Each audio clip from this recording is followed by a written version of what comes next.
This conference will now be recorded. Hello everyone, good morning, good afternoon or good evening. So let's start our today's session, which is administrating remote system using SSH, which is a very vital and very important concept. So what is SSH?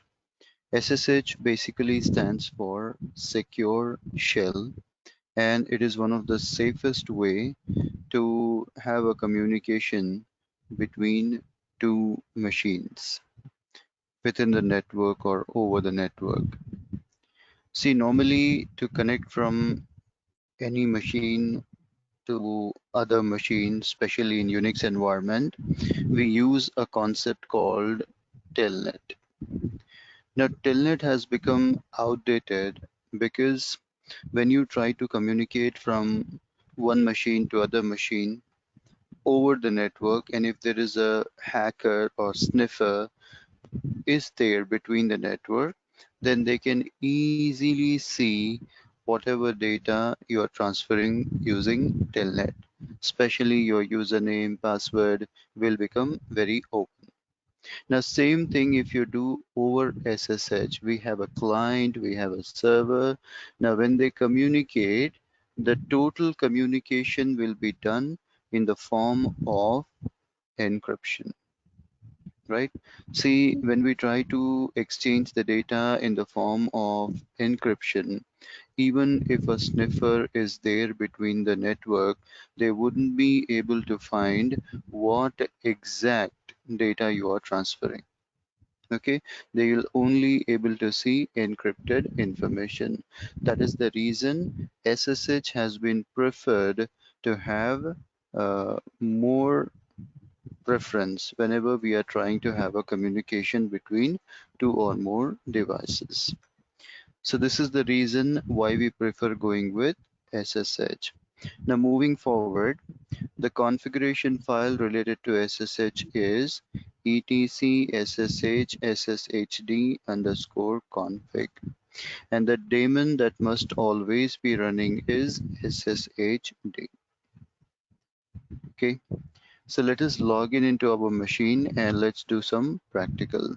See, for today's session, we need two machines. So I have already powered on both my machine 20 and 30. Let's just check it out.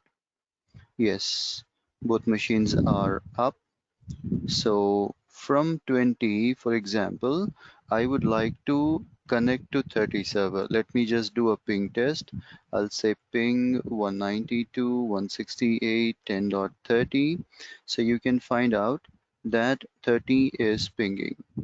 Now I'm going to communicate with SSH. Being on 20, I would like to connect to 30. Maybe I have some work on the other machine I want to connect.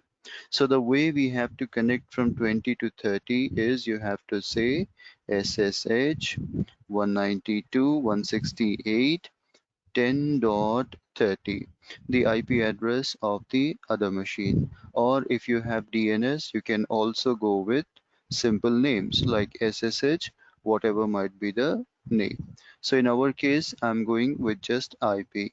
When I hit enter, it simply asks me to continue. It says that you had never connected to this machine previously. Would you like to continue? Now I need to say yes, we want to continue, right? Okay. Then it is asking me to type the password of root user on the other side. So let me give a password, and you see I connected to 30. Earlier I was working on 20 machine, but now I've successfully logged in into 30.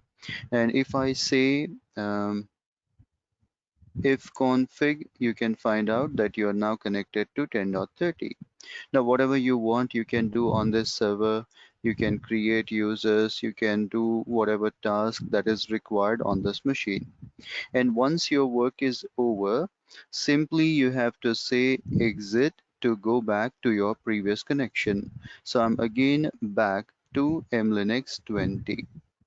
Now maybe I don't want to connect with root user. See, when I say SSH and IP address, it is asking me to give the password of root. I know that on the other machine there is a user called my user, and I would like to connect with my user. To connect with different user, you can say SSH. I want to connect with my user on which machine? 192.168.10.30. Or there is one more way. If you don't want this way, then simply you can say SSH-L. Hyphen L stands for login name. So you see this time it is not going to connect with root, but this time it is connecting with my user. Now if you know the password of my user, just type that password and you see you logged in on other machine, right? Using my user. So this is the way how you can connect from SSH either via logged in username or you can choose any other user. See why it asks for root, because on mlinux 20 I have logged in as root, and when I connect to other machine and did not give any name, then by default it will take currently logged in username. So if I have logged in as root, it will try considering connecting with root on the other side. So if you don't want that default behavior, then you can mention with which username you want to connect. Let us say that we don't want to always go inside the other machine. Maybe being on 20, I would like to see some information of 30. So I can say SSH and IP address followed by whatever command you want. For example, I want to check uptime command on the other side. Now when I hit enter, it asks for password, give the password, and you see it executed that command on the other machine. Or maybe I wanted to see how many users are there. So I can say tail etc password, give the password. Now you see it went on 13, it executed the command and displayed the output on 20 itself. So I did not completely logged in on the other machine. Being on 20, I just executed the command on 30. So this is also a remote execution of your command. Maybe you want to start a service or stop a service, you want to deal with firewall, or you want to reboot or shut down the machine. This is the way we can do it. Okay, now I would like to transfer some data from 20 machine to 30 machine. Now what I'm going to do is I'm going to log in into 30 and keep it parallelly aside. So let me just save this session also. I'll change the colors so that we can have two different colors. Okay, so white one is 20 and black terminal will be 30. So let us say that on this 30 machine, I want to copy a data from 20. So on 20, there is a file called hard, which I want to copy and I want to put on black machine's OPT folder, which is not yet copied. To copy a file or multiple file from one machine to other machine safely, you can use SCP. SCP stands for secure copy. So I'll say SCP copy hard file from my current location and put it on 192.168.10.30. On 10.30, which location? I would like to put it under OPT. So when I hit enter now, you see it is going to copy. Whenever you are telling the destination, after IP, you have to use colon, then the location. If you don't give any location after colon, automatically it will put the files in slash root location, right? Because we are doing operations as root. So in root's home directory, it will put after colon if you don't give any destination. But I know the destination, I have chosen slash OPT. Now let me hit enter. It asks for the password, give the password, done. Now go to other side. In OPT, check it out. You'll find that hard file has been copied. Same way, let us say I want to copy a directory, one or multiple directory, that is your choice. I want to copy my dir. Let us check it out. In my dir, I have some directories and some files. So if I want to copy a directory with all its content, I need to use scp-r. For directories, recursive option is mandatory. I need to say scp-r. I want to copy my directory from my current location and I want to put it into 192.168.10.30. Where in 30? Inside OPT. Now, do you really want to proceed? You need to give the password. So you see the data has been transferred. If you do ls, you'll find my dir is there. Check what is inside it. You'll find 3 directories as well as 3 files inside it. So this is the way how you can transfer the data from one machine to another machine. Now one more thing what you can do is, let us say that uh, I am already at destination location, right? I'm already at the place where I want to download the data. Now file is on 30 server. I am on 20 server. So what I want is, from remote machine, I want to copy the data and put into my current machine. Up till now, what we have done, from 20, I send the data to 30. Now I want to get the data or fetch the data from 30 to 20, and I'm already on 20. Now don't tell me that go to 30 and send the data. I don't want to do that. I want to be on 20 and I want to pull the data from 30. So how to get the data from other machine? You have to say SCP. First, you have to tell what is the source. I'll say the source location is 192.168.10.20. Where on 20? On 20, I wanted to put the data inside. I want to get the data from OPT folder. I'm sorry. I need to say that which machine, what location, and what is the file name. Suppose in OPT, I'm asking it to get hard file. So I'm telling that SCP, go to this machine, this location, and this file. Get me that file. Where you want to download it? In my current machine, I want to download under OPT. If you don't give any destination, command will fail. Destination is mandatory. So it says, oh, not 20, I need to say 30. I'm really sorry. I'm really sorry. So I need to say that SCP, go to 30 machine. In OPT, there is a file hard. Get that file and put it under OPT. So I'm already on 20 machine, but trying to get the data from 30 machine. Now let me type the password, and you see it went to 30, grabbed the file and downloaded on your desired location.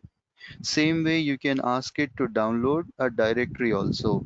You see on 30 under OPT, I have my dir also. So I'll say scp-r, go to 192.168.10.30. In 30 under OPT folder, there is a directory my dir. Get that directory and download in my current location. See, if you want to say that download in the location in which I am right now, then you can just press dot. Dot means current working directory. Now let me type the password. And now if you see, you'll find that my dir is also downloaded. So this is the way either you can send the data from one machine to other, or you can get the data from the other machine. right? Now, in fact, guys, there is one more command.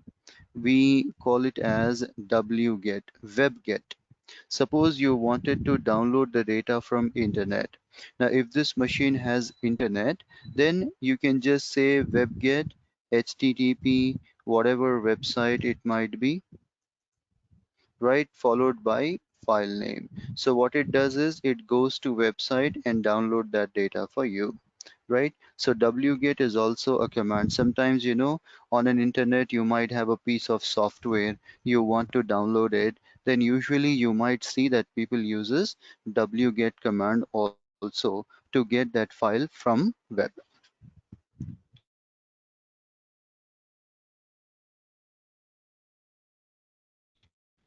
I wanted to,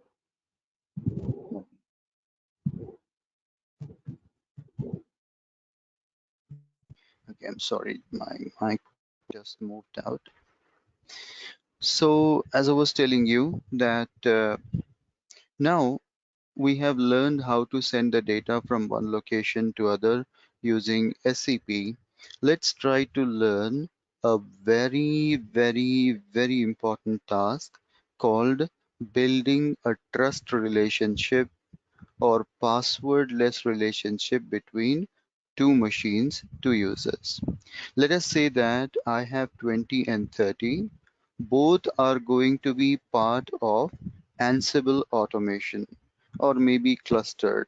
So in that scenario, we need to have a trust relationship between both the machines so that whenever I'm transferring the data or connecting, it should not prompt me for a password. So you can call it passwordless relationship or trust relationship or passwordless connectivity, whatever. So how we are going to achieve that concept, let me explain you. Let me take a notepad first. So let us say, guys, we are having two machines over here.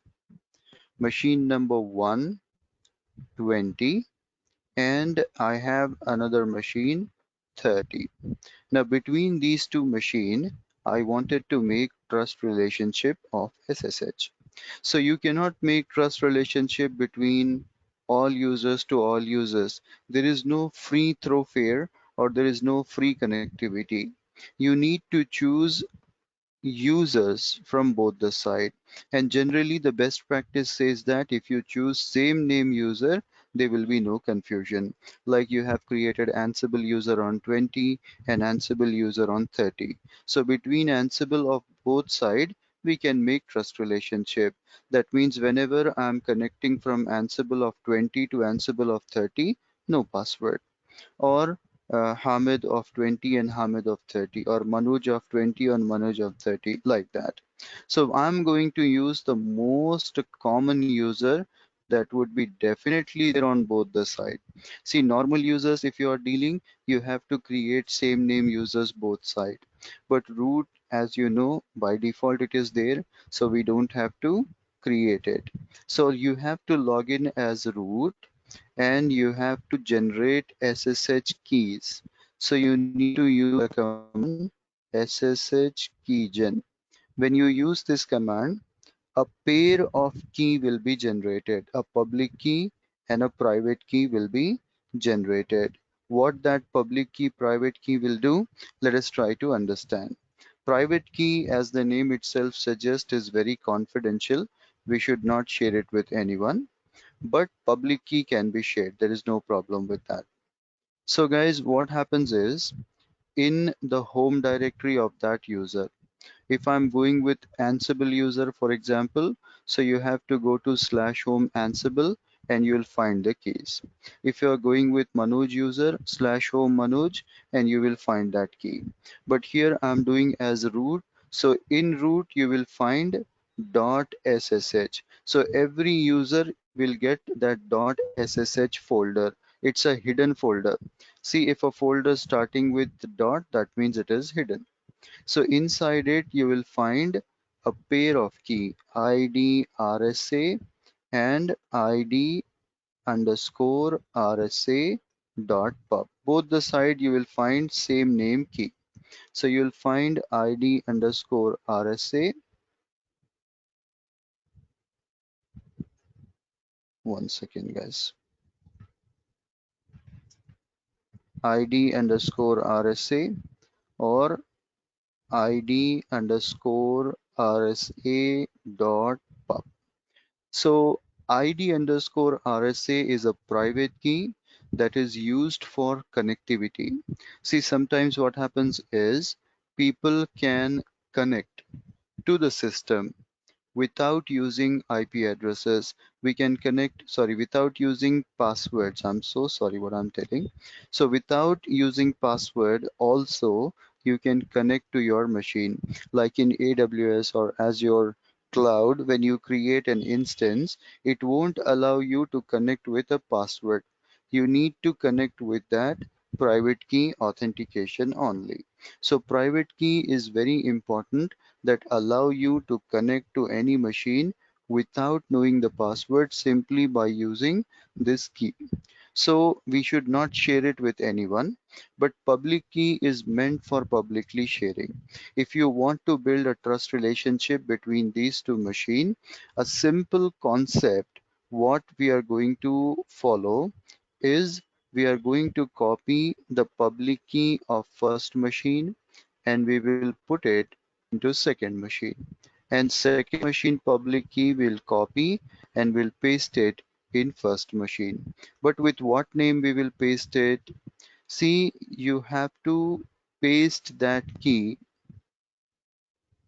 using a name called authorized underscore keys. So what we do is we will copy all the public key of different partners and we will put it in a single file called authorized underscore keys. So there should be only one file with the name authorized underscore keys. Inside it, you have to simply paste public key of different partner. Suppose 20 machine has three partners, 30, 40, 50. So all three partners public key I have to keep in a single file authorized underscore keys. A common mistake what many people does it, for every client they'll try to make a separate file with the name authorized key. That will throw errors. So doesn't matter how many partners you are connecting. For all partners, we should not create a separate file.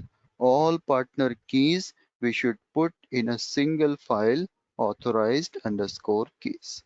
That's how we have to do. And when you put a public key of other machine into authorized key of this machine, automatically it becomes authorized to connect without any password. So this is the way how we work with SSH trust relationship. And believe me guys, this concept is very, very important. It is needed wherever you want to have a trust relationship or passwordless relationship, like automations with Ansible, Chef, Puppet, which are dependent on these concepts a lot. Or you are going with clusters, Veritas cluster, Red Hat cluster, or any kind of cluster, you see that it will prefer going with this concept. So we have to be very, very careful with this concept, right? And we should learn how to work with that. So what I'm going to do now is let's go back to our machines and let's see, do we have that keys generated already or not. If it is generated, that's fine. If it is not yet generated, then we have to generate. So I want to do this task as root user on both sides. So I've logged in as root. I am in root home directory. Now if I say ls-a, you will find there is a hidden folder .ssh. If I go into .ssh, you're seeing there is only a file known host, which keeps information about how many clients we have connected so far, right? Their information, their fingerprints will be stored inside it, right? But there is no public key, there is no private key. So I'll generate the key, I'll say SSH hyphen key gen, enter. It is generating a key with an algorithm. RSA. There are different types of algorithm like DSA, RSA. RSA is the latest algorithm what it is using and preferable. Now it says I'm going to store that key under root folder with .ssh location. Do you agree this or would you like to change this location? If you want to generate the key somewhere else, then give the location like OPTTMP, it will generate the key over there. But I am okay, I want to generate it under .ssh folder only. Let me hit enter. See, then it is asking you, would you like to protect it with a password? Now guys, our whole idea is to not have any password. Now if you give this passphrase here, whenever you are connecting from 20 to 30, instead of asking original password, it will start ask you this password. We don't need any kind of password. So leave it empty one time and leave it empty another time. So you see it says that your keys are generated. So now you can see ID RSA and ID RSA pub is generated. Let me read this and show you what is exactly present inside it. So when you see there is an encrypted data and you see it is informing you that this is a private key. Now private key is confidential only for your usage. You should not share it with others. But public key can be shared. It's meant for sharing. It's little small when compared to private key. It generally have some encrypted information and at the end you will find for which user and which machine this key is being generated. Okay, so what I need to do is I need to copy this entire key, go to 30 machine, your destination, go to slash root here also. By default, you may not find any .ssh folder here. Why? Because so far from 30, I have not used any kind of SSH connectivity. So let me generate first of all SSH 192. I'm telling 192.168.10.20. When I say SSH and IP address, it says, do you really want to connect? I'll say yes. It's giving me the password. So I tried connecting from 30 to 20. See, one time if you use SSH, automatically .ssh folder will appear. Earlier there was no .ssh folder, but one time I used SSH and automatically .ssh folder generated. Now we need to go to .ssh folder and here you have to create a file. You need to create a file with the name authorized underscore keys and inside it you have to paste that key. Guys, if I do this activity manually, then you know that there is always a chance of human error. Maybe I did not copy the whole key properly, or while pasting, I might not paste perfectly, or I may disturb other keys. Many chances are there. So, not to have that issue, we have an exclusive command to copy the public key, sorry, the public key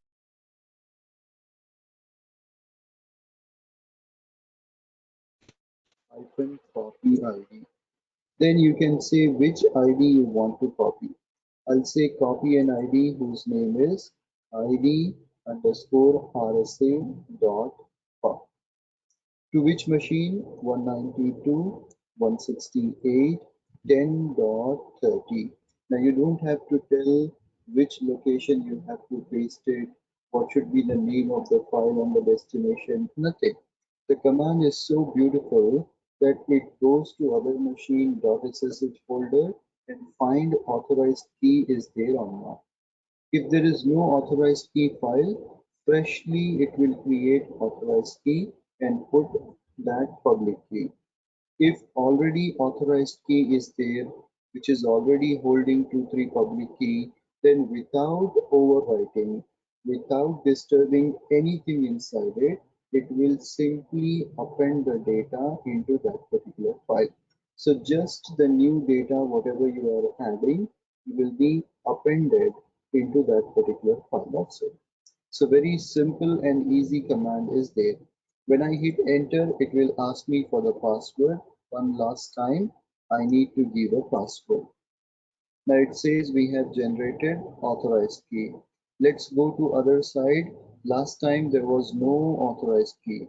Now if I do ls, you see automatically authorized key is generated, which contains what? Public key of mlinux 20.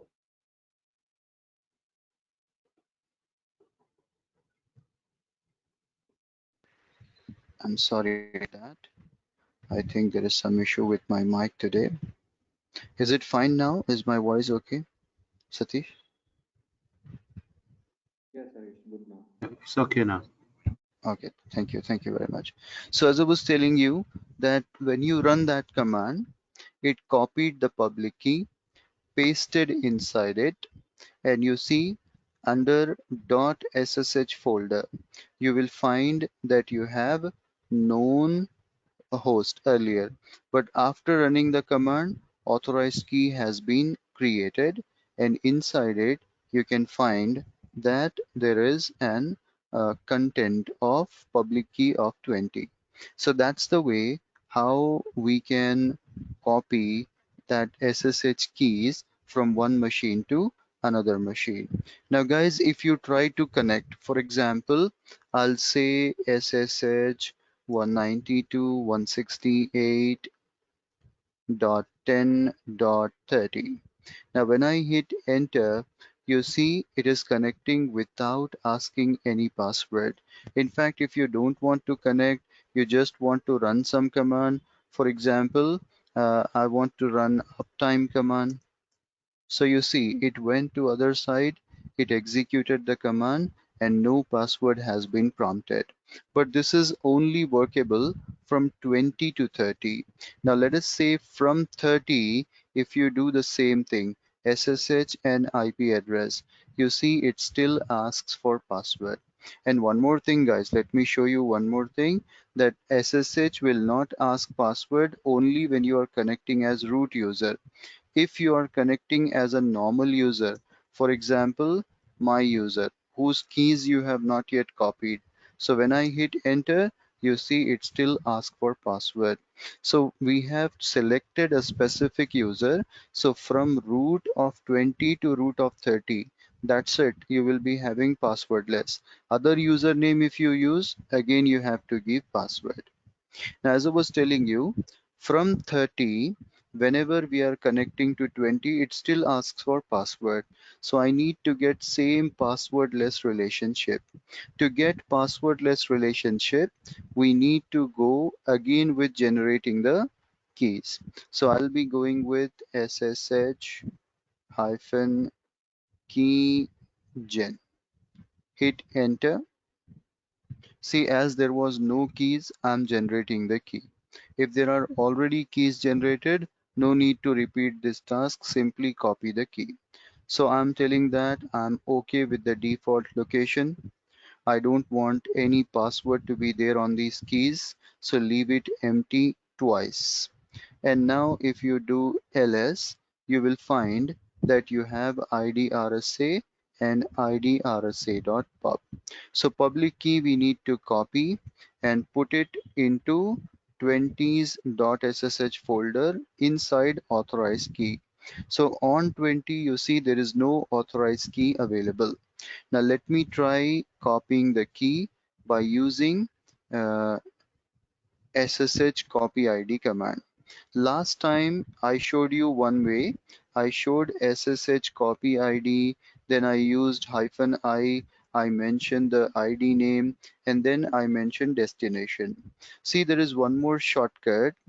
By default, when you run SSH copy ID, it is only copying public key. It is not going to copy the private key. So you don't even have to give which key to copy. When you say SSH copy ID and destination 192.168.10.20, right? I did not mention which key to copy. I simply said copy ID. That's it. Now when I hit enter, you see it is copying .pub file only. So by default, if you don't even mention which ID to copy also, automatically it is going to select .pub only. And it is asking you to type the password one last time. So let me type the password. Now go back to other machine. Just check it out. You'll find authorized key is generated. Check what is inside it. You will find the public key of 30 machine. So this is the way how you have to make a trust relationship.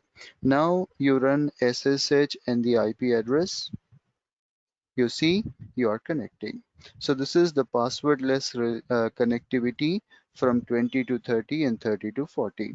So either you can do two-way or you can do one-way. Usually when we are configuring automation like Ansible, we'll do one way from master to all clients. But whenever you are doing for cluster, you might need to do it both ways. So depend on requirement, you can do one way, two way as per your requirement. But once you have done, all the doors of working with the concept will open. You can simply run SSH IP address, connect it, or SCP. Nothing will ask you password. So as I told you, there are many things that are dependent on this concept. One more thing, guys, which is widely dependent on this concept that we have to understand is this concept. See, guys, there is a concept of something called Rsync. One of the beautiful concept you will see while you are continuously copying the data. For example, guys, I have a scenario here. Scenario is I have my production machine. Let's say this is my production server. On production server, I have a very important directory whose name is /app. Now it happens to be a very important directory, right? So as of now, the size of this directory is 1 GB. Guys, I need to maintain a backup on some other machine, right? So let us say that this backup machines happens to be 30. See, for the first time, I don't have any choice. I need to copy the whole directory. If I do this concept without rsync, suppose I'm doing with a simple scp command. So when you say scp copy the directory, it will copy that directory onto whatever location on 30 you want.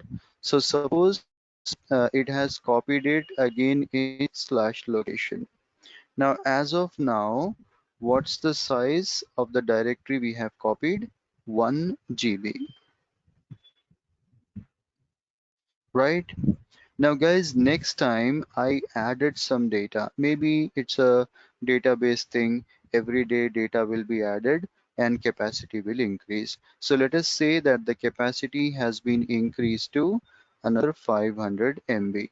Total capacity, let's say, is 1.5 GB. So, guys, as of now, the size of this directory is 1.5 GB. But if you see 1 GB out of it is already copied on 30. How much data do I need to copy? Just 500 MB. But when you ask SCP to do that, it does not differentiate between the data. It again start to copy from the beginning. So guys, to update 500 MB, it is going to copy 1 GB again. So does it make sense, guys, to copy same data again and again, right? No, it does not make sense. Already 1 GB was there. So I just should copy 500 MB. But here what happened is it copied entire 1.5 GB from the beginning. Now here I'm talking about 1 GB or 500 MB. Suppose your destination directory already have 100 GB of data. I just need to update 500 MB. So for 500 MB, are you going to again copy 100 GB from the beginning? Or 500 GB from the beginning, or 1 TB from the beginning? That would be very complicated. To overcome this particular issues, we prefer going with Rsync. Now, how Rsync will work, let's try to understand. I'm sorry. See, Rsync is beautiful, but whenever you are implementing Rsync, first thing you need to do is you need to make SSH trust relationship. Then you can go with this concept. So let us say the scenario is we have 20 machine having an important folder app which you want to copy on 30 machine. So rsync, when you say copy a directory, so rsync will take this directory to 30 and it will check whether same name directory already exists or not. If there is no such name directory, it will copy the directory from the beginning. So what it does is, let us say the capacity was 1 GB, so it will copy the entire directory with 1 GB capacity. Now next day or couple of days later, we have added more data. Now the capacity of the folder is 1.5 GB.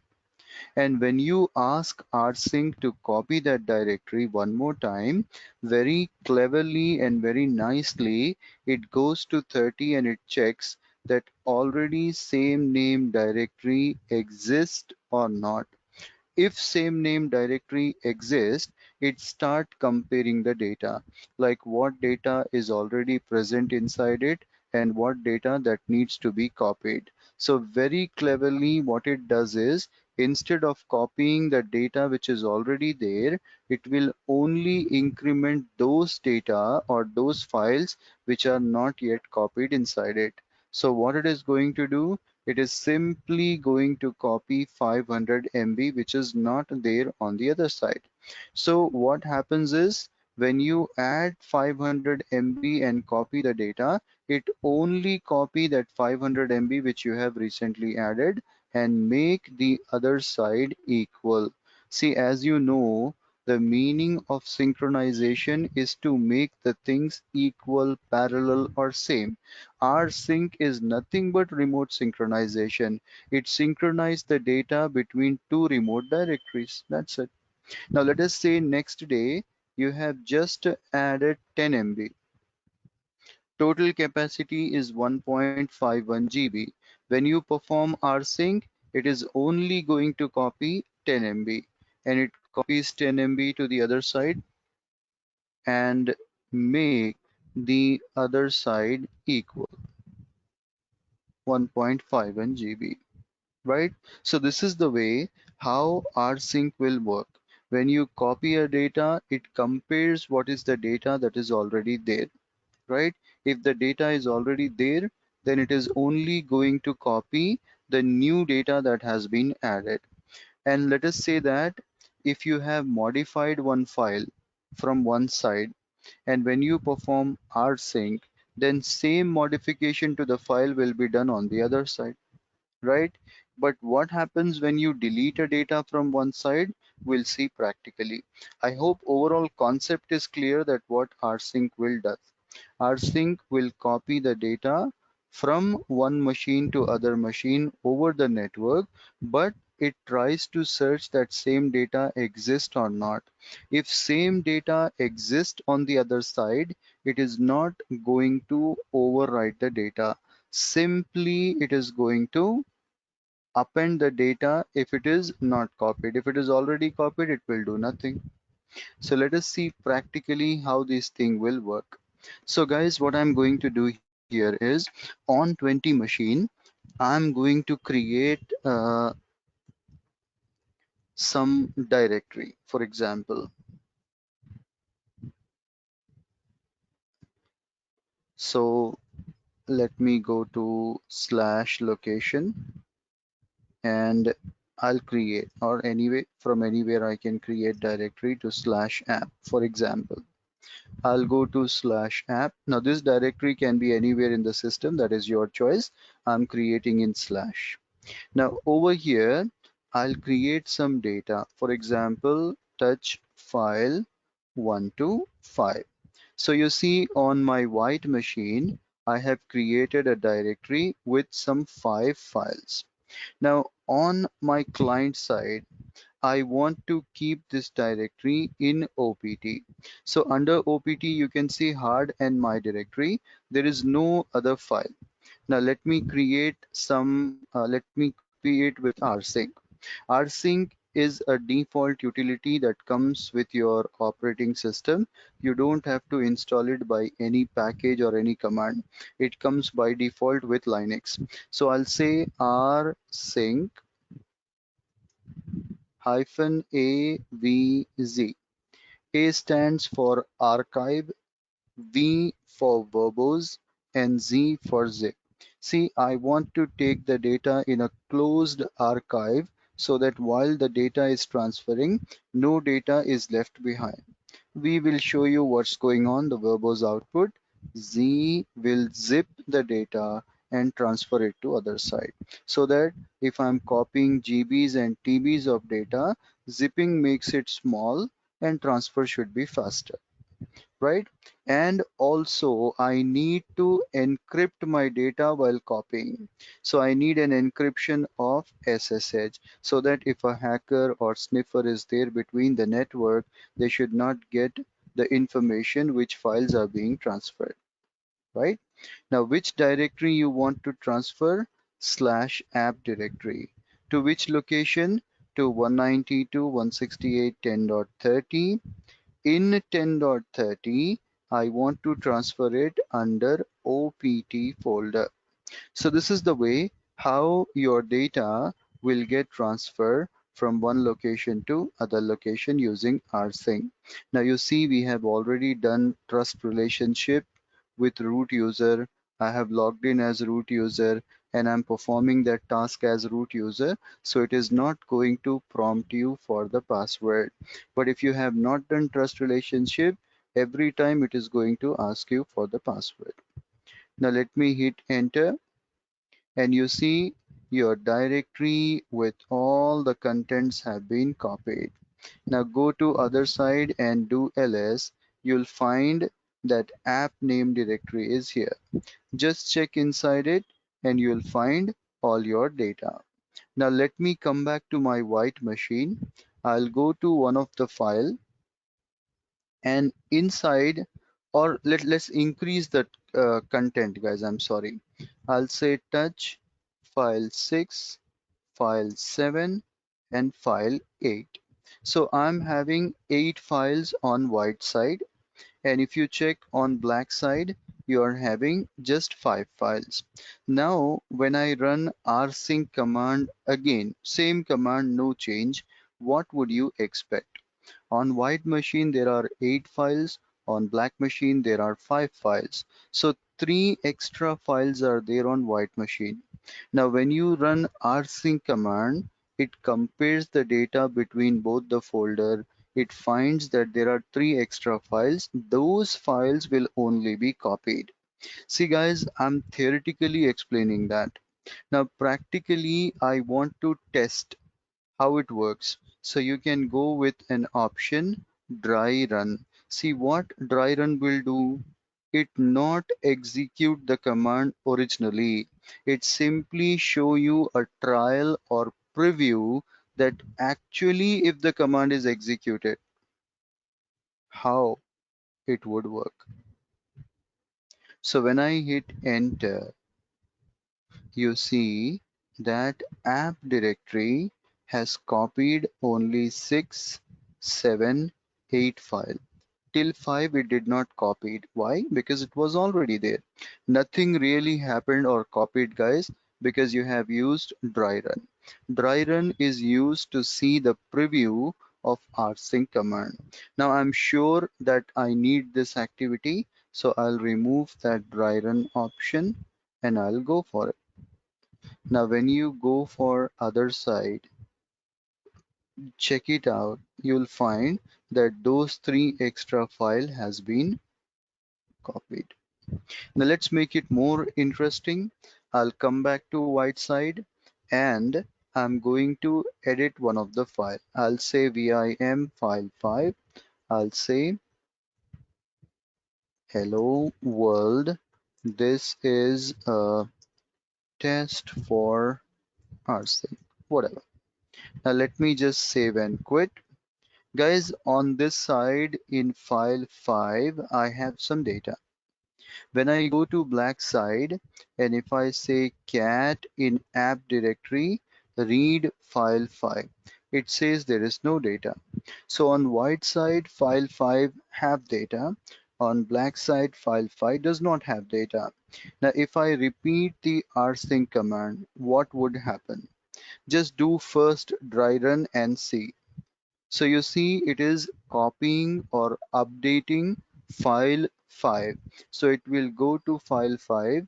Whatever changes I have done here, maybe I added the data, modified the data, same modification will be done on the other side with same file. So as of now, nothing really happened because we have done dry run. Now if I remove that dry run option, hit enter. Now you go back to the other side and check it out. So you'll find that file 5 now contains data. So this is the way how you can use this rsync option to continuously keep your data in synchronization. Now let's make it even more interesting. I'll go back to my white machine. I have some 8 files. Let me remove some files. I'll say rm-f. I want to delete file 7 and file 8.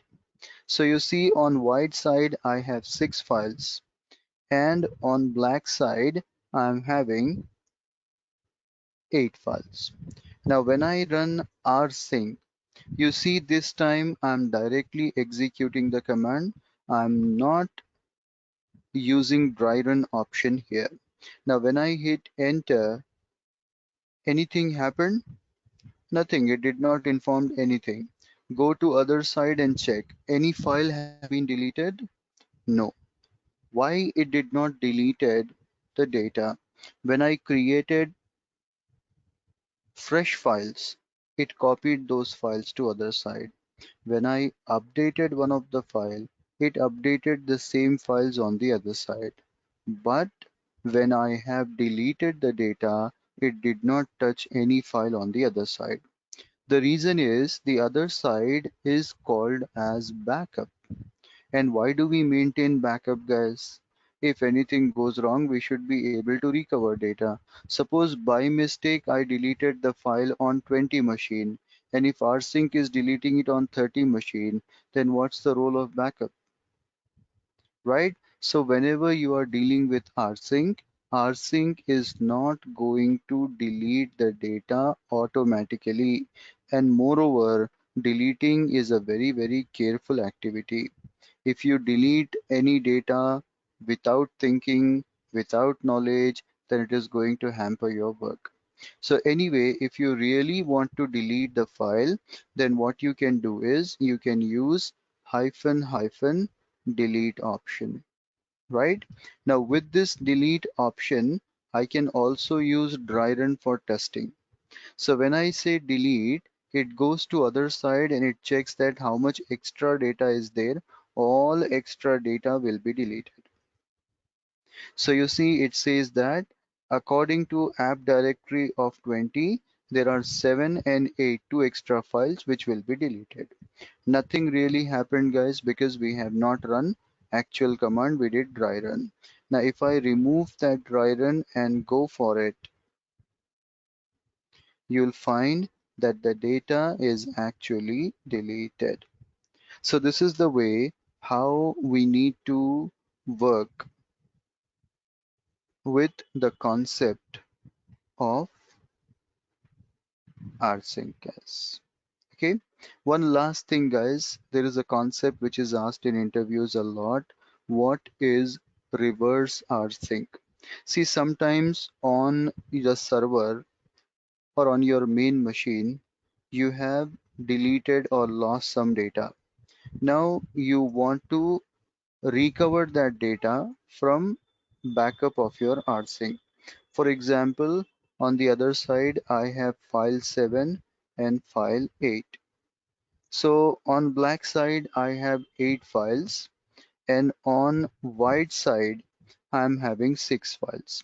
So what I want is I want rsync to go to black machine, compare the data, and whatever files that are missing on white machine, it should copy from black machine to white machine.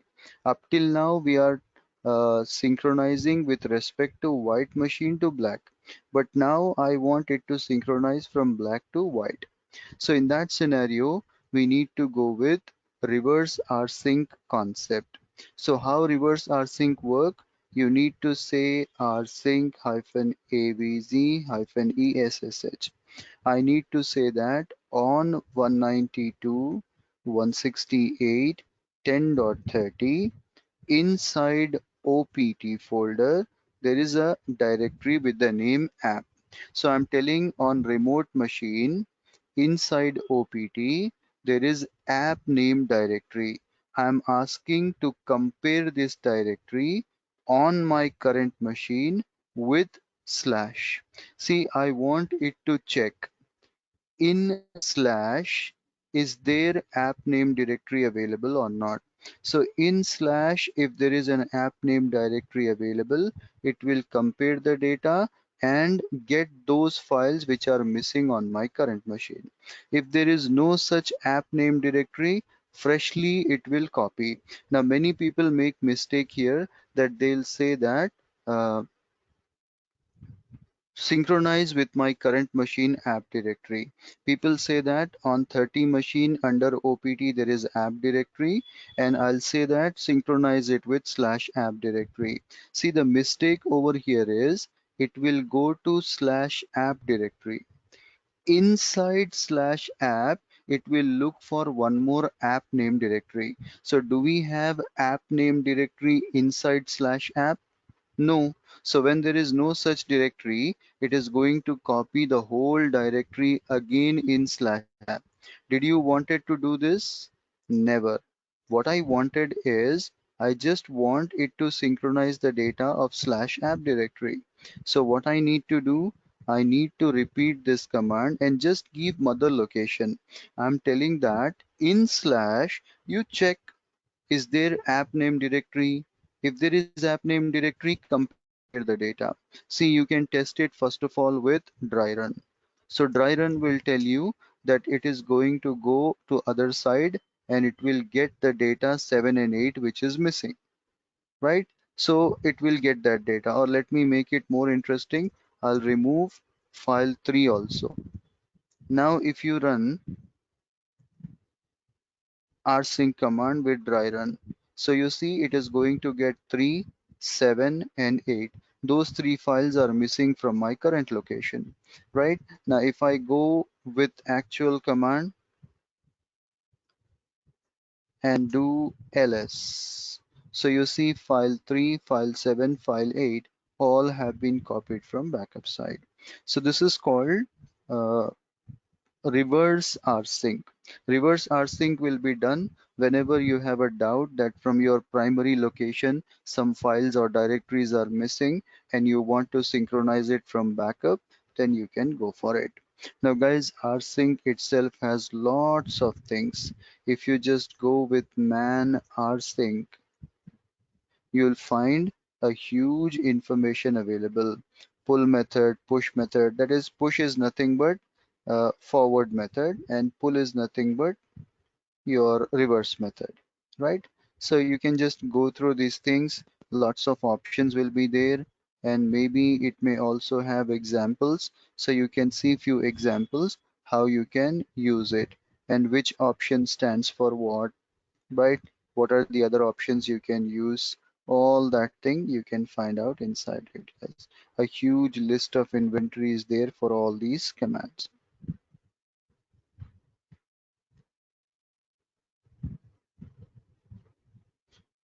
See, if you don't know where you are trying to send the data, where the data will be sent then. You are trying to post a letter to your friend. Now you don't know the house address of your friend. You say that send this particular letter to Somalia. Now, where in Somalia, which city, which location, so where your file will go, right? So same way, knowing exact location, not really home directory, but exact location where you want to copy, that is important. Now it can be a home directory, it can be other OPT, TMP, wherever, but you need to check that. You should know that. Otherwise, we will be confused, command will be confused, and data will go somewhere or data might not go anywhere.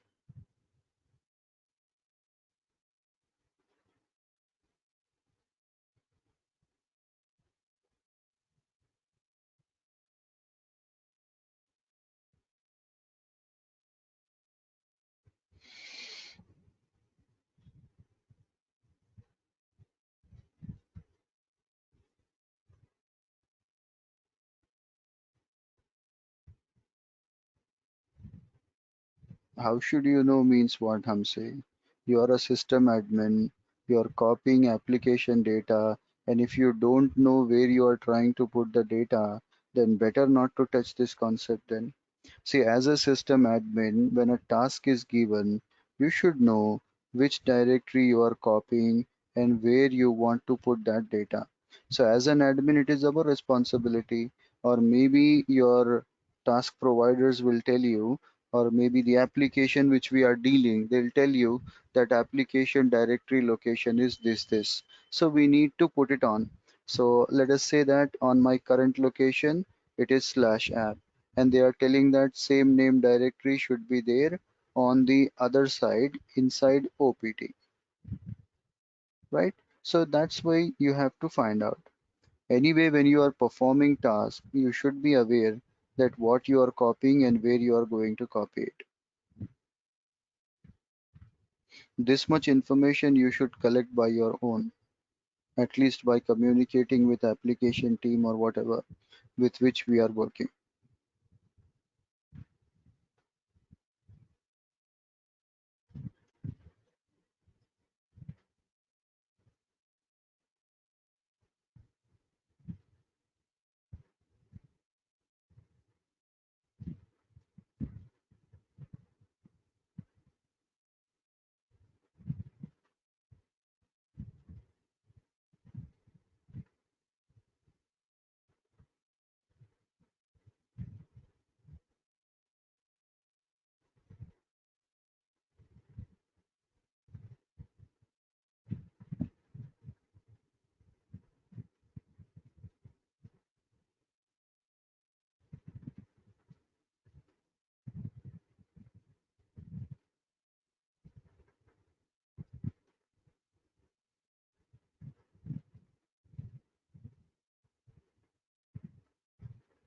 Sir, instead of entire directory, can we sync only particular files in the folder?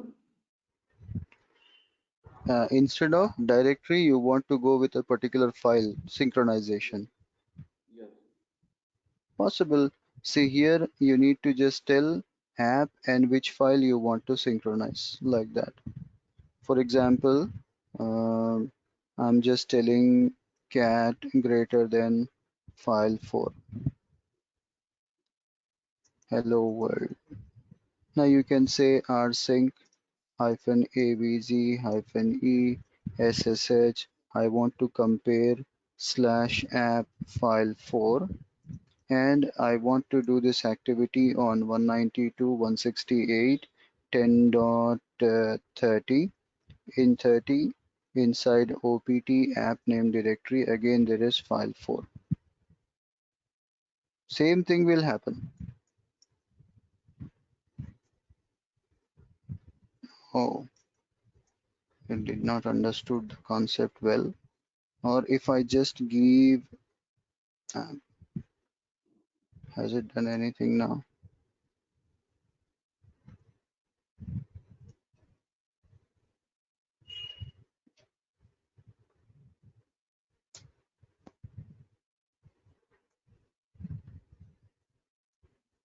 Am I doing any mistake over here? 1 second.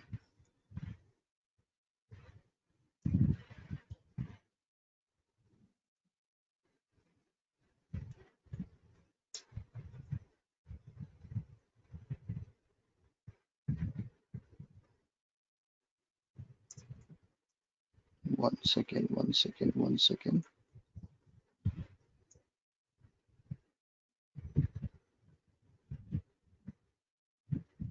Mm, it should work this way.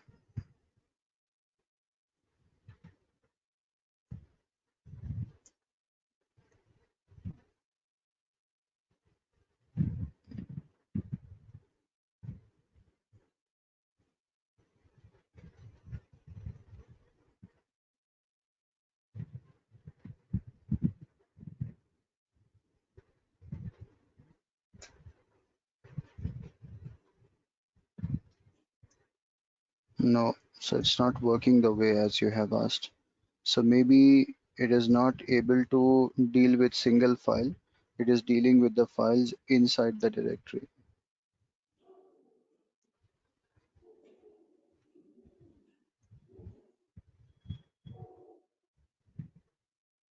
When I say like that, it is totally taking everything.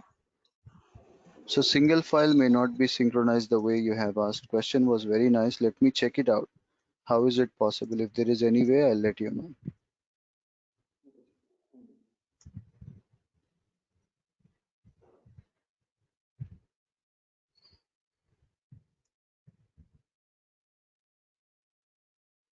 Question was very nice. I'll definitely work on it and I'll tell you.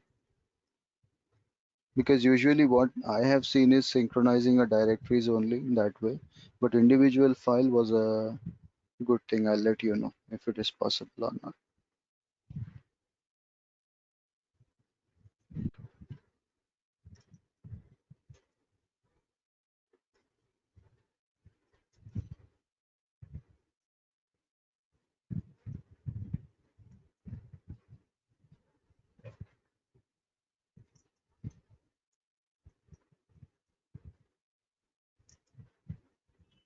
One second. I'm going into app name directory.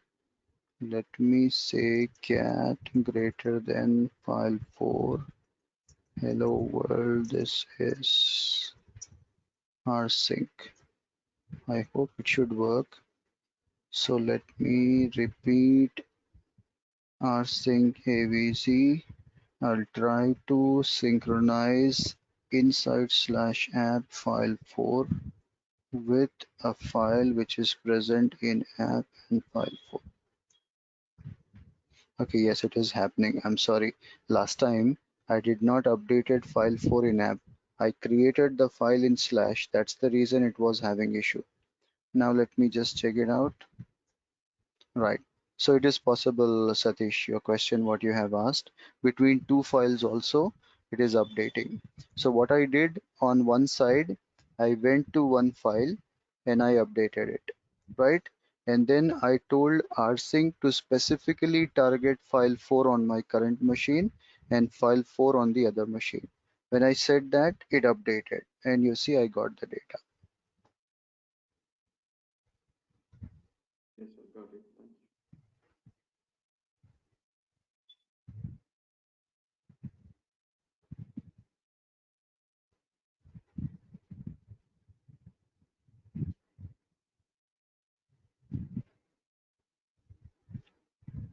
Okay, class, we'll stop the session here. Let's meet up tomorrow and let's see another very important concept, that is software management. So we'll stop it here. Let's meet up tomorrow. Thank you very much.